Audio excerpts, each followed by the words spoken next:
Kamusta ka at welcome sa Grow in Christ. Minsan parang ang tahimik ng faith natin. Walang gana mag-pray, walang excitement sa Bible o sa pakikipag-fellowship sa ibang believers. Normal lang ito sa Christian life. Kahit dumaan tayo sa pagkakamali o kasalanan at para nang tahimik si Lord sa buhay mo, hindi ibig sabihin ay iniwan ka na ni Jesus. Sa pagdaan natin sa failure, ginagamit ito ni Lord para lalo tayong lumago sa Kanya kung pipiliin natin na bumalik sa Kanya.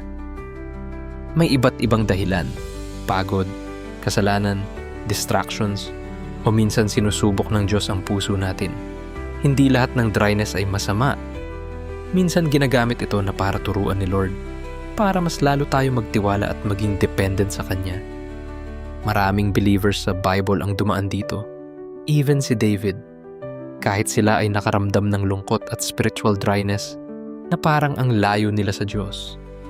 Pero kahit ganoon ang kanilang nararamdaman, ay hindi sila pinabayaan. Ganon din sa'yo. Nandyan pa rin si Jesus, kahit hindi mo siya minsan nararamdaman.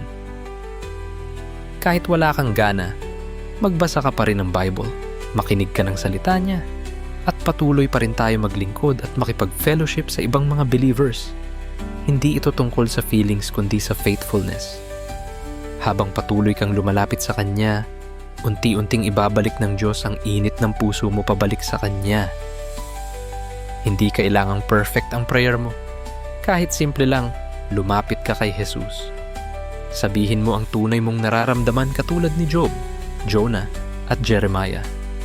Palagi mong tatandaan na kahit na parang tahimik si Lord sa buhay mo, ay totoong nakikinig siya at alam niya ang nararamdaman at pinagdadaanan mo. Kahit hindi mo feel, sumamba ka pa rin. Worship is a choice, hindi lang emotion.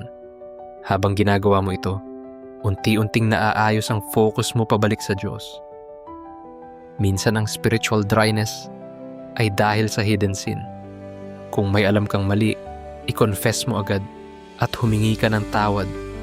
Hindi para husgahan ka, kundi para maibalik ang closeness mo kay Jesus. Hindi basehan ng faith ang emotions o mga nararamdaman natin. Kahit feeling mo na hindi ka naririnig ni Lord, hindi nababago ng emotion mo ang truth na totoo ang Diyos. Ang tunay na faith ay nagtitiwala ka kahit sa gitna ng confusion and uncertainty. Ang spiritual dryness ay hindi katapusan. Ito ay proseso. Stay consistent sa word, prayer, at worship. Sa tamang panahon, mararamdaman mo ulit ang presensya ni Jesus.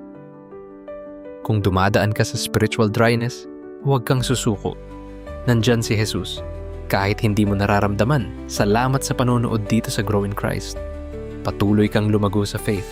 God bless.